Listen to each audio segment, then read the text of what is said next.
Before we get started with our lesson, I wanted to give you two quick updates on some good things that are happening, at least within the congregation, but not just in the congregation, but in our community. A little less than a month ago, a group of women from our congregation went to the Raleigh Women's Center. This was on Saturday, April 13th. And if you didn't know, we've been part of this organization at volunteering and helping on the second Saturday of most months. But last Saturday, the previous time on April 13th, there were 10 volunteers that went and served over 60 women who are homeless. It's not any children. These are women who sadly have found themselves on the streets of Raleigh mostly by no choice of their own. Circumstances and situations have just put them in a place that they can't do much with where they're at. But this center exists to be able to offer a little bit of respite for them, and we're able to volunteer. And so 10 volunteers went. We were able to provide breakfast for over 60 women that sat down and enjoyed just something simple from a biscuit to a casserole. And of course, we also are able to provide a Bible study for those who elect to go, and 9 out of the ones served attended and went. And that Bible study includes prayers, that includes singing, and that includes just simply sharing God's Word. So we're able to take the time and to help them with some of their physical needs and then also their spiritual.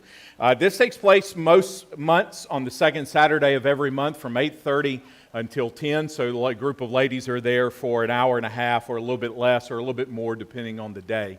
But this is a good thing, and we're gaining traction, and more importantly, the Lord is getting the recognition within the community, and this is just something that your congregation is a part of within our community.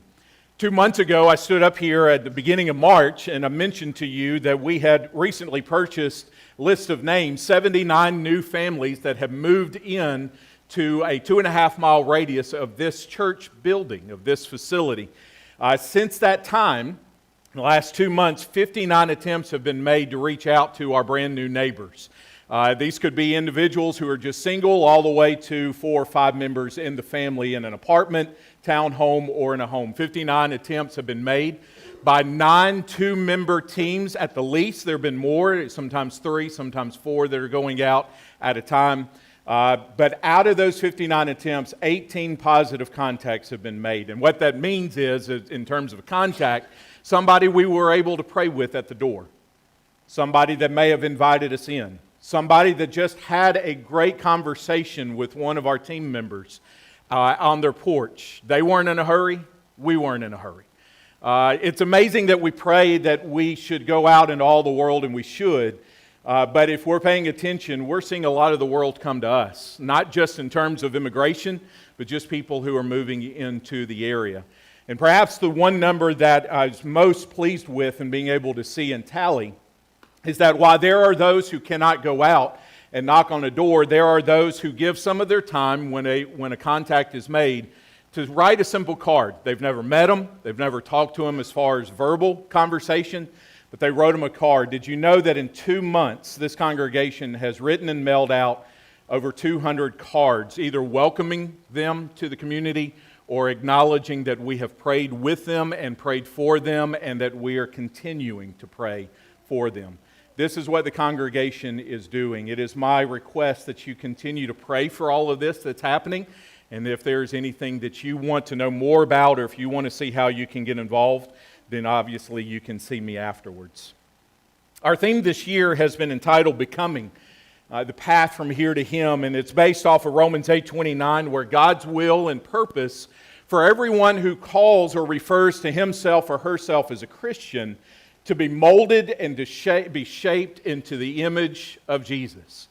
That there's less and less of us, and that there's more and more of Him. And for the last month, we've honed in on this specific series of lessons that we wanted to gear from the perspective of the humanity of Jesus. It's easy to forget that the baby that was born grew up, became an adult. But something that occurred to me, and I don't know if you've ever just sat with it, what does Jesus know about time?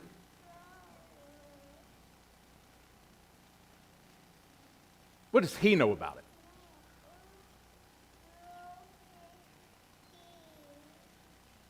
A couple of riddles for you. I just wonder if he knew it as a human. What starts at 0 but is worth more than that? A deadline. What's always waiting, never gets tired, and is always close by? The future. What is it that comes in a flash, but it lasts a whole lifetime? A moment. What is always ahead of us, but it's never behind us? Tomorrow. What is it that always passes us by, and when it does that, it never comes back? The present. What never stops, but always comes to an end? Time. What does Jesus know about this? Does he know anything about a moment? As a human being, I know as God and the one who created time, he would know everything. What does he know about moments? What does he know about the future? What does he know about the present? What does he know as the one who has no beginning and end? What does he know about voluntarily bringing himself to a place and a sphere of existence where there is a beginning and there is an end? What does he know about growing up and going through the different phases of childhood and being a preteen and being a teenager, being a young adult and being adult? What does he know about all the things that you and I know with time taking its thumb and just always applying its pressure on us? What does the one who is not bound by time know about being bound by time? If he had a watch, would he have checked it like you and I had the past hour and a half or so? Would he set a timer on his cell phone if he had a cell phone? Would he have a schedule? Would he be in a hurry? What does Jesus know about time? After all, if we are to be conformed to his image, and we're human and he became human, that means that he took on the full human experience. That includes being bound by time. And just imagine for a moment, this is the one who doesn't stop being God when he becomes human. And he has the power to either rewind and go back into the past or press forward and go into the future, and he never does it. For 33 years, he never hurries it up. He never presses his foot down on the gas. He just constantly, consistently moves through time. This is a man who probably attended the births of children, and obviously he attended funerals. What does Jesus know about time? What does he know that we can learn from? If we're to be conformed into his image, then whatever he used in his mind and in his heart to approach time is what we need to use to approach time as well. Whatever wisdom he had at the beginning of each day is the wisdom that we need to have at the beginning of each day. So let's just look at a few things that Jesus teaches us about time. And the very first thing is this, is that Jesus valued time. You want a really good and fascinating study? Go through all 4 gospel accounts and notice how many times Jesus uses the word today. The next time you just take a casual stroll through Matthew, Mark, Luke, and John, just notice how many times Jesus uses the word today. He understood and valued time. When he was on his way with his disciples, he's asked about working and taking rest and doing all of these things, and he uses time as a way to explain to the disciples, this is how valuable today is. We must work the works of him who sent me while it is day. The night is coming when no one can work. And of course, he's talking about life and death here, but he's using our measurement of time, day and night. The majority of us here in this building, if not all of us, slept, or at least tried to last night. We know what he means when he talks about day and night. And the very first thing on why he valued time is how limited time is. You can always make more money. You can always buy other clothes. Your shoes wear out, you can buy new shoes. And even when the car decides to no longer go, the time will come where you can buy a car, whether brand new or at least new to you. But I remember my dad sitting me down and reminding me, and it's always been there ever since, that there are two resources in this life, on this earth, that will never be replaced or made new once they're used. It's land. No one's making any more land. Once it's taken, it's taken. No one's making any more land, and no one is making any more time. We're making all kinds of advancements in the medical field. We're making all kinds of advancements in the weapon field. We're making all kinds of advancements in the technology field. No one is making advancements. No one is going to figure out how to make more time. We have what we have. That's it. There is no store that you can go to and buy it. We can make a wish, but that wish we know is not going to come true. It's not going to happen. Jesus values time because he knows it's limited. And what he does is that he values the day that he has. Doesn't mean that he doesn't plan for the future. Doesn't mean that he doesn't think about it on occasion. Doesn't mean that he doesn't go back in the past on some occasion. But for the most part, wherever Jesus' feet were, that's where he was. His mind was in the present. His heart was in the present. His body was in the present. His attitude was in the present. I have today. That's it. I can't speak about tomorrow. It's not here. I can't dwell on yesterday. It's gone.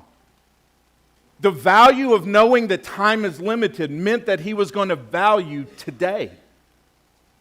That's all he was going to do.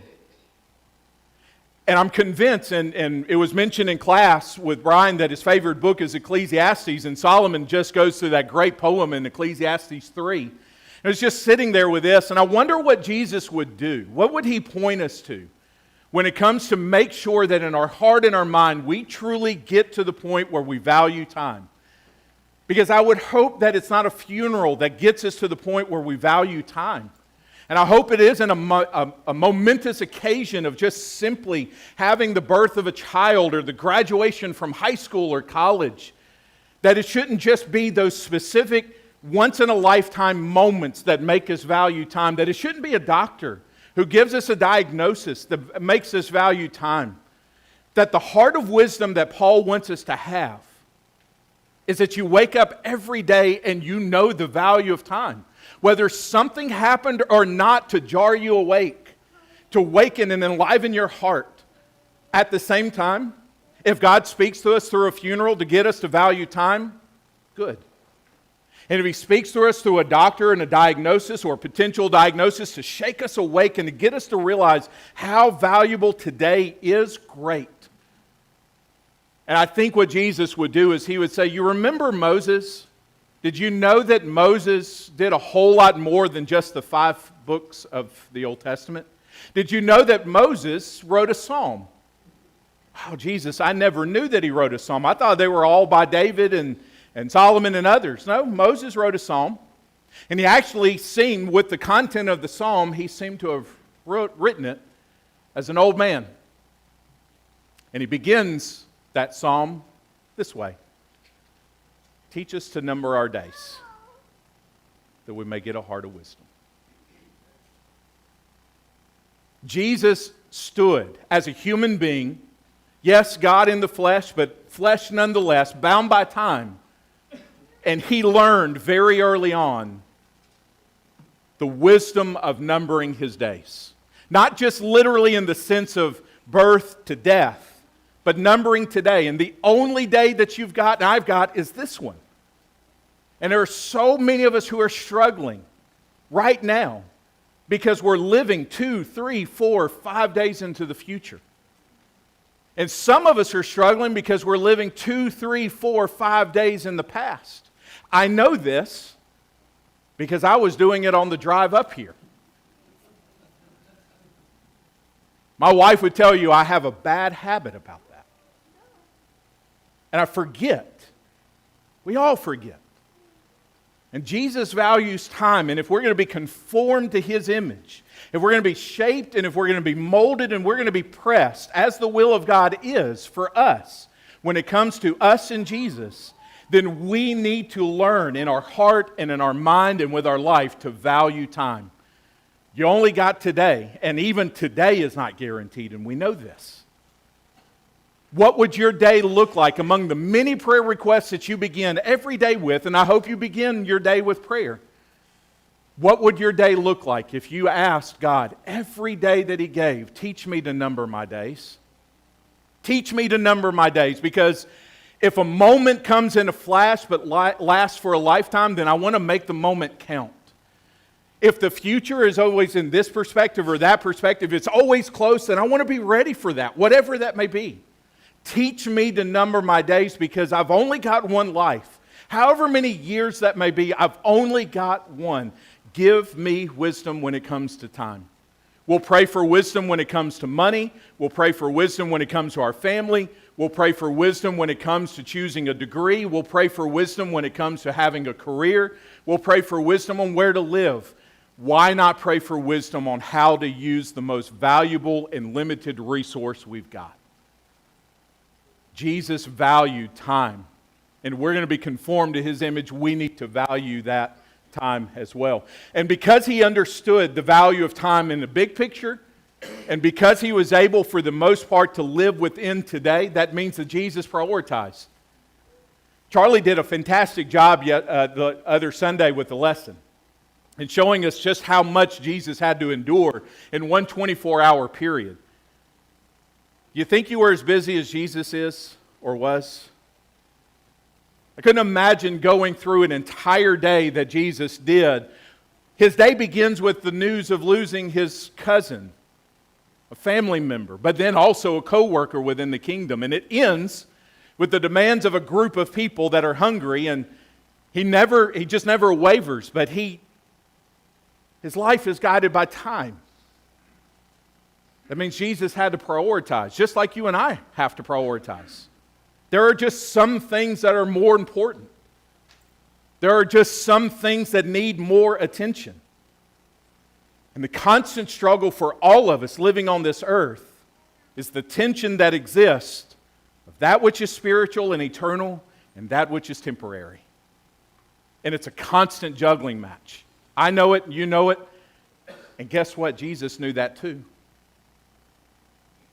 And so He tells His disciples, and this is at the end of His conversation with the woman at the well, and she runs back to her village and she says, let me tell you about the man who knows everything about me. And it's just one of the most successful days in Jesus' ministry. And the temptation would have been, let's just stay and let's capitalize on the success. We hit the jackpot so early on. Let's evangelize. Let's do all of these things. And He doesn't do it. Instead, this is what He says. My food is to do the will of Him who sent me and to accomplish His work. That's my food. Jesus, what is it that gets you up in the morning? And what is it that puts one foot in the other? What is it, Jesus, that constantly keeps you being able to go? And at least by appearances, you're able to resist distraction and unrealistic expectations. Well, I wake up, and when I've learned to be able to be taught to number my days, I also learned that there's something that's the most important. There's nothing more important than eating. It can only go so long. That's why Jesus uses these images so much, because He's trying to impress into our heart the essential nature of His teachings. My food, He says, what keeps me going is to do and to accomplish the will of God. That's what I'm here for. And if you, again, look at all four Gospels, you'll notice just a few things that Jesus prioritizes. And this is not an exhaustive list. And you'll see that Jesus goes with the ebbs and flows, and there are times He prioritizes being with those who are in grief. And He prioritizes being in a moment to celebrate a wedding. And we'll see Him prioritize meals with His family and friends. And then there are other things that no matter where He was and no matter what the day brought, they are non-negotiable. He prioritizes God's kingdom and the gospel. He prioritizes weekly worship at the synagogue. And again, if you've been with us on the Gospel of Luke on Wednesday nights, He prioritizes daily prayer. He prioritizes serving. The opportunity presents itself. He doesn't look for an opportune time. He just, this is what I've got. This is what I'm going to do. He spends time with the 12. And we see this in Matthew, Mark, and Luke, that the closer and closer He gets to Jerusalem, the less and less He does in the public. And the more and more time He spends with His 12. He starts circling the wagons to a certain extent. He doesn't shut everybody out, but He knows, I'm getting ready for the cross and I'm getting ready for Jerusalem. This is the priority. But I'm not going to do it alone, so I'm going to spend time with the 12, even up to the night that He shares the Passover with them. We'll see that Jesus prioritizes rest. And sometimes He'll prioritize rest for others, even when they don't see that. We see Jesus making a priority in all of these things. And if we're going to be conformed to His image, do you know that if we're going to be pressed and molded and shaped, whatever Jesus' priorities were, they need to be our priorities. If it was important to Him, it's got to be important to us. If He spoke in language of need and must and have to, then those are things that we need to adopt as well. I like this statement made by Elizabeth Elliot. I don't know how many of you know her, but she's mentioned this concerning the will of God. But she says, quote, "One reason why we are so harried and hurried is that we make yesterday and tomorrow our business, when all that legitimately concerns us is today. If we really have too much to do, there are some items on the agenda that God did not put there. Let us submit the list to Him and ask Him which items need to be deleted. There is always time to do the will of God. But if we're too busy to do that, we're too busy."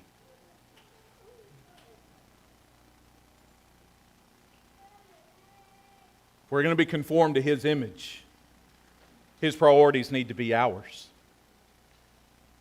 That means that Jesus was purposeful or intentional, if you want to use that word.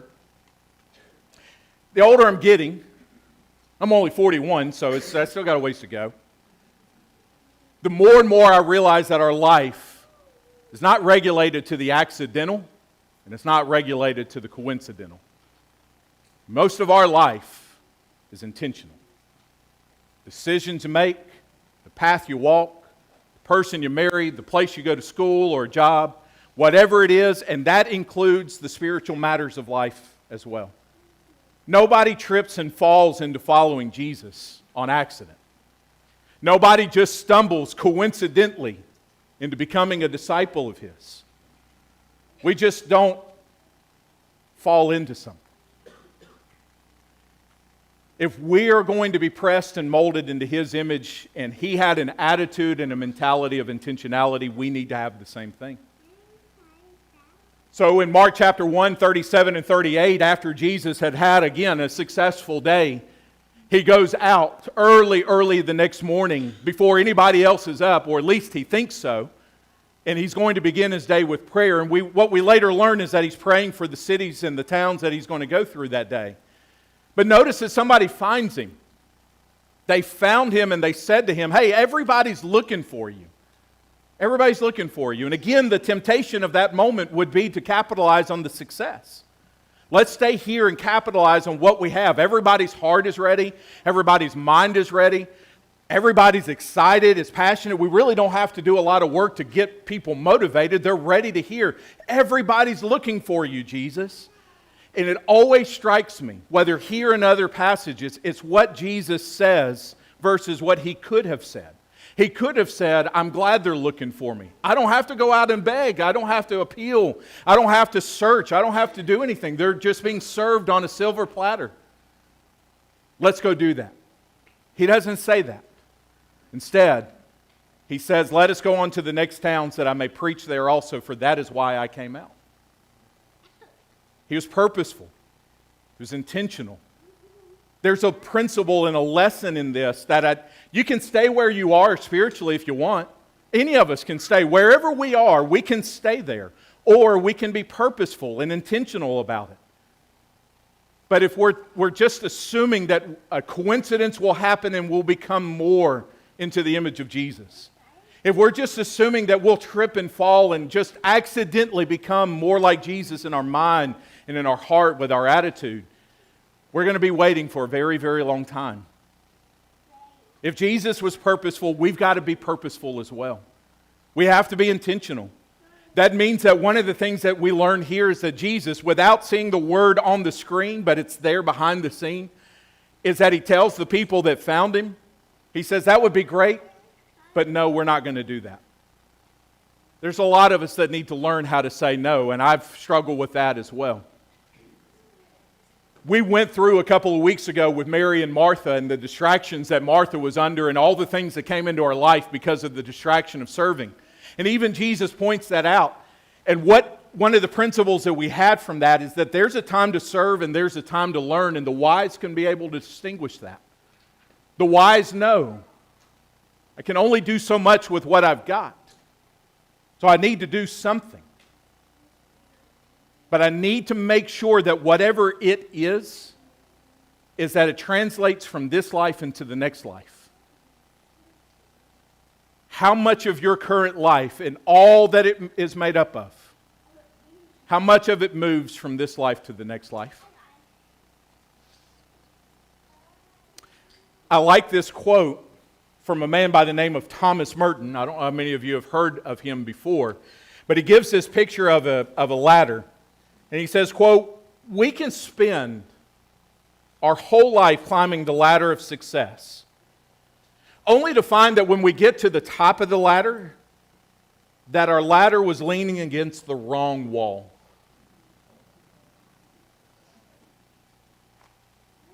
Isn't it amazing that God goes ahead and tells us what wall to lean the ladder across?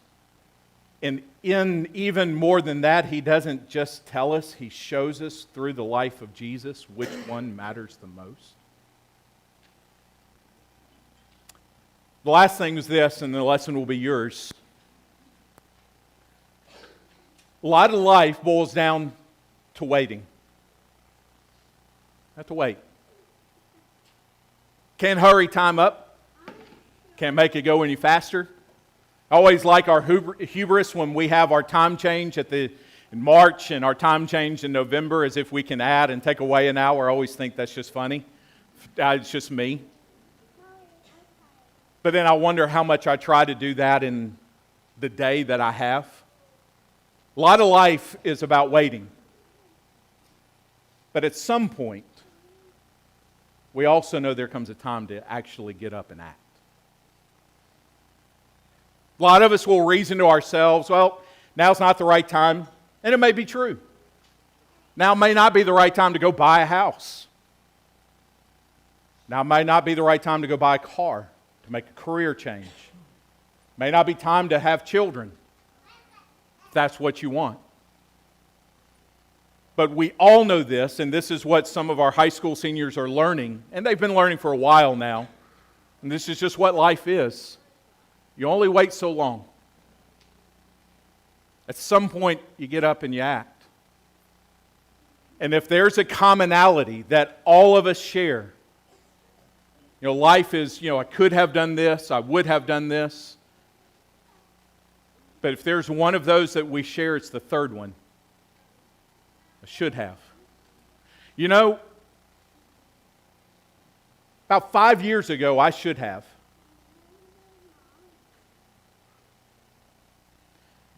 If I knew then what I know now, I would have.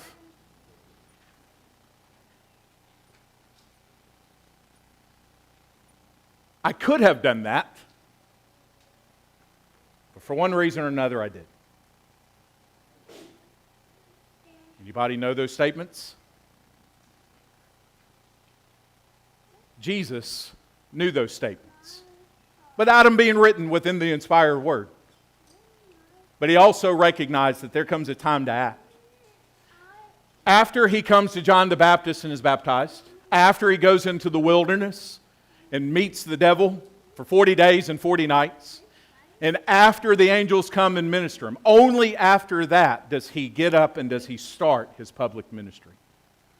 For almost 30 years of Jesus' life, we have almost virtual silence. We got the first 8 days of his life, and then we got a brief 3-day period of his of him at 12 years old. Other than that, everything is absolutely quiet. If Jesus learns how to wait, you and I learn how to wait, and if Jesus learned how to recognize when it's time to act, we need to be able to do the same.